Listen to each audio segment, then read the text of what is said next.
राधे कृष्ण। अष्टम अध्याय। श्री रामचंद्र जी बोले, पंचभूत के देह की उत्पत्ति, स्थिति, नाश किस प्रकार से होता है और इसका स्वरूप क्या है? हे भगवान, विस्तार पूर्वक आप मुझसे कहिए। श्री भगवान बोले, पृथ्वी आदि पंचभूत से बना यह शरीर देह है। इसमें पृथ्वी प्रधान है और दूसरे चार इसमें मिले हुए अर्थात सहकारी हैं। जरायुज, अंडज, स्वेदज, उद्भिज, यह पांच भौतिक देह के चार भेद हैं। मानसिक उत्पत्ति जो कहती है वह पांचवी है, उसे देव सर कहते हैं। उन चारों में जरायुज प्रधान है, सो प्रथम उसी का मैं वर्णन करता हूँ। स्त्री के रज पुरुष के बीच से जरायुज की उत्पत्ति होती है। जिस समय ऋतु काल में स्त्री के गर्भाशय में पुरुष का वीर्य प्रवेश होता है, स्त्री का रज मिलित होता है, तभी जरायुज की उत्पत्ति होती है। स्त्री का रज अधिक होने से कन्या और वीर्य अधिक होने से पुरुष की उत्पत्ति होती है। और शुक्र शोणित के समान होने से नपुंसक होता है। जब स्त्री ऋतु स्नान कर चुके तब चौथे दिन से 16 रात्रि तक ऋतु काल की अवधि कही जाती है। उसमें विषम दिन 5वें, 7वें, 9वें दिन में स्त्री और युग्म दिन में पुरुष की उत्पत्ति होती है। जो 16वीं रात्रि में स्त्री के गर्भ रहता है तो चक्रवर्ती राजा उत्पन्न होता है, इसमें संदेह नहीं। ऋतु में स्नान करके जो स्त्री कामातुर हो, जिस पुरुष का मुँह देखती है उसी आकृति का गर्भ होता है। इसी कारण से स्त्री उस दिन स्वामी का मुख अवश्य देखे।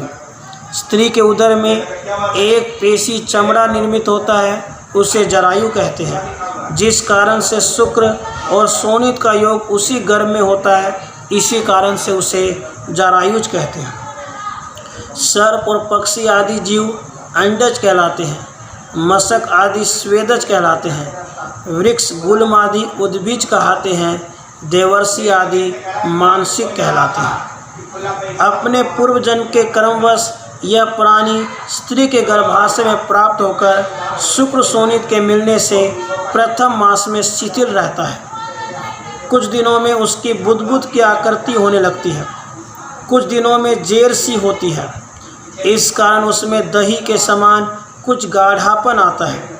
फिर कुछ दिन में उसकी पेशी मांसपिंड बनती है। इस प्रकार शुक्र शोणित संयोग होते हुए एक मास हो जाता है। दूसरे मास में मांसपिंड बनता है। तृतीय मास में सिर, हाथ आदि उत्पन्न होते हैं और जीव का आश्रय लिंग देह चौथे महीने में उत्पन्न होता है। तब यह गर्भ माता के उदर में चलायमान होने लगता है। पुत्र दक्षिण पार्श्व और कन्या वाम पार्श्व में स्थित होती है और नपुंसक उदर के मध्य भाग में स्थित होता है। इस कारण दक्षिण पार्श्व में जन्म लेने के बाद होने वाले समश्रु और दंत आदि को छोड़कर सब अंग प्रत्यंग के भाग एक साथ चौथे मास में हो जाते हैं। पुरुषों के गंभीरता, स्थिर आदि धर्म और स्त्रियों के चंचलता आदि धर्म चौथे मास में उत्पन्न हो जाते हैं, जो सूक्ष्म रूप से रहते हैं।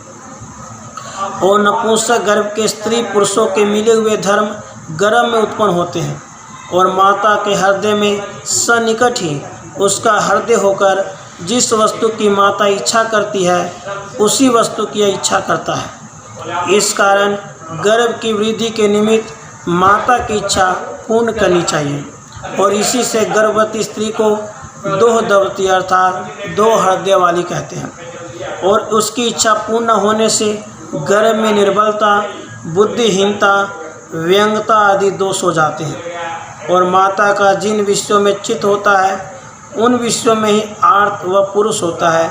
इसलिए गर्भिणी की इच्छा पूर्ण अवश्य करनी चाहिए। 5वें महीने में चित्त बढ़ता है, मांस और रक्त की पुष्टि होती है। 6ठे महीने में अस्थि, स्नायु, नख, मस्तक के केश और शरीर के लोभ प्रकट होते हैं। 7वें महीने में बल, शरीर का वर्ण और सब अवयवों की पूर्णता होती है। और वह गर्भ का बालक घुटनों में कोनी धर हाथों से कान ढक और गर्भवास से व्याकुल होकर भयभीत हुआ सा स्थित होता है। उस समय उसको अनेक जन्मों की शुद्धि हो जाती है, तब वह बड़ा दुखी होता है। हाँ, कष्ट की बात है, ऐसे कहता हुआ दुखी होता है, अपने आत्मा को सोचता है। वह असह्य और मर्मभेदी यातना को प्राप्त होकर बारंबार कष्ट पाता है। जिस प्रकार से तपाए रेत में उसी को डाल दो, उसको जो वेदना होती है, ऐसी वेदना को वह प्राप्त होता है और दुख भोगता है। गर्भवास के दुख यह है, प्रथम गर्भवास की अग्नि से जो जठराग्नि कहलाती है, संतप्त होकर कहता है, यह ज्वाला मुझको अत्यंत पीड़ित करती है। इसी प्रकार उदर के कीड़े जब काटते हैं तो विदित होता है, इनके मुख कूट शाल्मली के कांटे के समान तीक्ष्ण है और यह मुझको अत्यंत पीड़ित करते हैं। गर्भ की बड़ी भारी दुर्गंध और जठराग्नि की ज्वाला से जो मुझको दुख प्राप्त हुआ है, उससे कुंभी पाक नरक का दुख कम है। मवाद, रक्त, कफ, अमंगल पदार्थ ही पान करते और वांति बक्सन करने को मिलती है। अशुचि पदार्थ मल मूत्र आदि में रहने से गर्भ में स्थित प्राणी कीड़ा सा हो जाता है। जो दुख गर्भाशय में सोकर मैंने पाया है, यह दुख संपूर्ण नरकों में भी पड़कर प्राप्त नहीं होता। इस प्रकार से पूर्व काल में प्राप्त हुई अनेक प्रकार की यातनाओं को स्मरण करता हुआ मुक्त होने का उपाय सोचता, यही अभ्यास करता है। 8वें महीने में त्वचा और श्रुति प्राप्त होती है। इसी प्रकार ओज इंद्रिय शक्ति और तेज शरीर के आरंभ करने वाले तथा धातु परिमाण से होने वाले हृदय के तेज, जो जीवन के मुख्य कारण है, वह प्राप्त होते हैं। कुछ समय तक अतिशय चंचल होने के कारण किसी समय माता के हृदय में चंचल रूप से रहता है। कभी गर्भाशय में चपलता को प्राप्त हो जाता है। इसी कारण 8 मास में उत्पन्न हुआ बालक बहुधा नहीं जीता, कारण कि वह ओज और तेज से हीन होता है।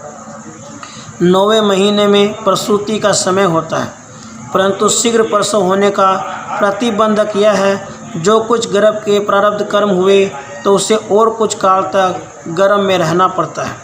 माता की एक रक्तवाहिनी नाड़ी नाभि चक्र के एक नाड़ी से मिली हुई है। उसी के द्वारा माता का भक्षण किया अन्न गर्भ में पहुंचता है। इस प्रकार माता के आहार से पुष्ट को प्राप्त हो, यह गर्भ उसी के द्वारा जीवित रहता है। योनि चक्र में इसके संपूर्ण अंग अस्थियों से पींचकर व्यथित होते हैं। तब यह प्रथम कुक्षी से निकलकर योनि से बाहर आता है। उस समय इसका शरीर मेदा रुधिर से लिप्त और जरायु से आच्छादित रहता है। यह प्राणी अत्यंत दुख से पीड़ित हो नीचे को मुख कर जैसे ही योनि चक्र से निकलता है, वैसे ही ऊंचे स्वर से रोता है। इस प्रकार गर्भवास के यंत्र से निकलकर दुख ही भोगता है, कहीं सुख नहीं मिलता। जन्म से लेकर यह कुछ भी नहीं कर सकता, केवल मांस के पिंड के समान पड़ा रहता है। तब इसके माता पिता दंड हाथ में लिए कुत्ते, बिलाव और डाढ़ वाले जंतुओं से इसकी रक्षा करते हैं। उस समय यह ज्ञान शून्य ही पिता के ही समान राक्षस को भी जानता है, तथा डाकनी को भी माता के समान समझता है। पीने को दुग्ध जानकर पीने की अभिलाषा करता है। तात्पर्य यह है कि बाल अवस्था भी महाकष्टकारक है। जब तक सुषुम्ना नाड़ी कफ से आच्छादित रहती है, तब तक स्फुट अक्षर और वचन बोलने को वह समर्थ नहीं होता। इसी कारण से यह गर्भ में रो भी नहीं सकता। पीछे युवा अवस्था के आने से कामदेव के ज्वर से विह्वल हो अकस्मात ही कभी कुछ गाता है, कभी अपना पराक्रम कहने लगता है, कभी विमान से वृक्षों पर चढ़ता है, कभी शांत प्राणियों को उद्वेजित करता है, कभी काम क्रोध के मद से अंधा हो किसी को कुछ नहीं देखता। अस्थि मांस और नाड़ी इसके सिवाय स्त्री के मनमत स्थान में और क्या है, जिसमें कि मेंढक के फाड़े हुए पेट के समान दुर्गंध आती है, परंतु फिर भी उसमें आसक्त हुआ काम बाण से पीड़ित हो अपने आत्मा को अत्यंत जलाता है। अस्थि, मांस, सीरा और त्वचा, इसके सिवाय स्त्री के शरीर में और क्या है जो यह पुरुष स्त्रियों में आसक्त होकर माया से मूढ़ होने के कारण जगत में कुछ भी नहीं देखता। एक समय प्राण पवन निर्गत हो जाने से मृग के से नेत्र वाली का यह देह व्यर्थता को प्राप्त होता है और 5-6 दिन बीतने पर फिर वह देह दिखता भी नहीं। इस प्रकार युवावस्था में दुख भोगने के बाद वृद्धावस्था का दुख प्रारंभ होता है। तब यह महानिरादर के स्थान जरा को प्राप्त होकर महादुखी होता है। उसका हृदय कब से व्याप्त हो जाता है और खाया हुआ अन्न भी जीर्ण नहीं हो पाता। दांत गिर पड़ते हैं, दृष्टि मंद हो जाती है। अनेक प्रकार के रोग होने के कारण कटु, तिक्त, कषाय औषधियों का सेवन करता है। वायु से कमर टेढ़ी हो जाती है। कटी, गर्दन, हाथ, जंघा, चरण सब निर्बल हो जाते हैं। तब हजारों रोग इसके शरीर में चिपट जाते हैं। बंधु तिरस्कार करते हैं। तब यह पवित्रता रहित ही मल से व्याप्त शरीर होने के कारण नख शिख पर्यंत सब शरीरों से संतप्त होता है। फिर भी ईश्वर का ध्यान नहीं करता और सैया, श्रेष्ठ भोजन आदि दुर्लभ भोगों का ध्यान करता हुआ स्थित होता है। उसके हाथ पैर कांपने लगते हैं। सब इंद्रियों की शक्ति कुंठित हो जाती है। कोई सामर्थ्य न रहने कारण बालक भी हंसी करते हैं। इसके आगे मरण काल के दुख का तो कोई दृष्टांत ही नहीं। दरिद्र आदि पीड़ा, रोग आदि पीड़ा कितनी ही प्राप्त हो, उसको कुछ न गिनकर एक मरण के भय से सब ही भयभीत रहते हैं। बंधुओं से घिरे हुए प्राणी मृत्यु ले जाती है, जिस प्रकार समुद्र में प्राप्त हुए सर्प को गरुड़ ले जाता है।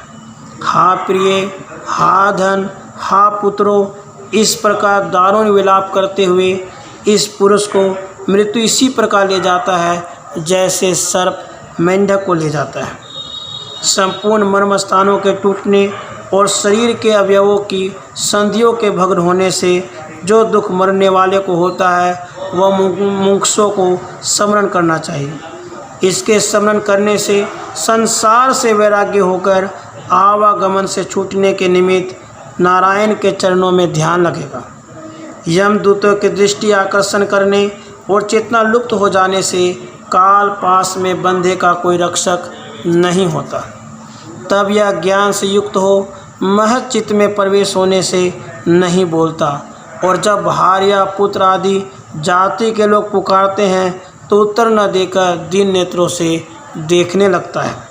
तब इस जीव को लोह निर्मित काल पास से यमदूत खींचते हैं। एक ओर से बंधुओं का स्नेह खींचता है, तब यह कुछ नहीं कर सकता, तटस्थ हो देखता रहता है। हिचकी बढ़ने, श्वास रुकने, तालू के सूखने से उस मृत्यु के पकड़े हुए का कोई आश्रय नहीं होता। संसार रूपी चक्र में आरूढ़ हुआ यमदूतों से घिरा काल फांसी में बंधा महादुखी हो, मैं कहाँ जाऊँ, इस प्रकार से वह जीव विचार करता रहता है। क्या करूँ, कहाँ जाऊँ, क्या ग्रहण करूँ, क्या त्याग दूँ। इस प्रकार चिंतन करता कर्तव्यता से मूढ़ हो शीघ्र ही प्राणों को त्यागता है।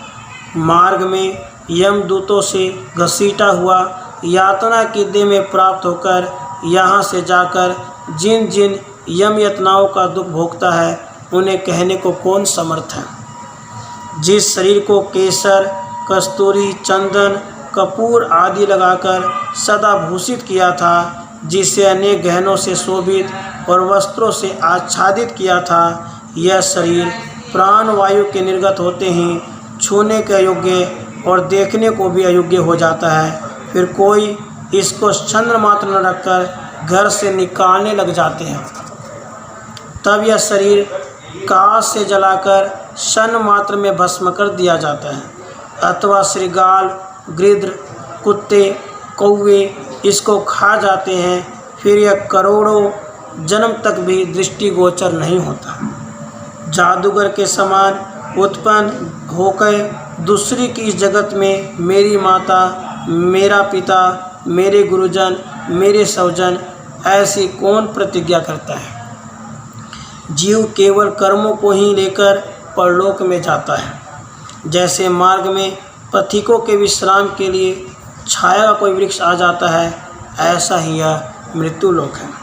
जिस प्रकार से पंछी संध्या काल में वृक्ष पर आकर बसेरा लेते हैं और प्रातः काल उठकर एक दूसरे को त्याग अपने अभिलषित देशों में चले जाते हैं, इसी प्रकार से जाति अजाति के पुरुषों का समागम है। कर्मानुसार अपने कुटुंब आदि में जन्म लेकर स्थित होते हैं। कर्म समाप्त होते ही अपने गति को प्राप्त होते हैं। इसलिए मनुष्यों को उचित है प्राणियों के समागम को पथिक के समान जाने। मृत्यु के बीच से जन्म और जन्म के बीच से मृत्यु होती है, अर्थात जो उत्पन्न होता है उसका नाश अवश्य होगा और जिसका नाश होगा उसका जन्म भी अवश्य होगा। इस प्रकार यह प्राणी घटी यंत्र के समान निरंतर भ्रमण करता रहता है। हे रामचंद्र जी, गर्भ के वीर्य से उत्पन्न होने के कारण इस प्रकार से प्राणी का जन्म और मृत्यु होती है। यह महाव्याधि है। जीवन मरण दोनों ही महादुखी हैं। इस व्याधि को दूर करने के निमित्त मेरे सिवाय दूसरी औषधि नहीं है। इस कारण मेरा भजन करना ही योग्य है। राधे कृष्ण, राधे कृष्ण।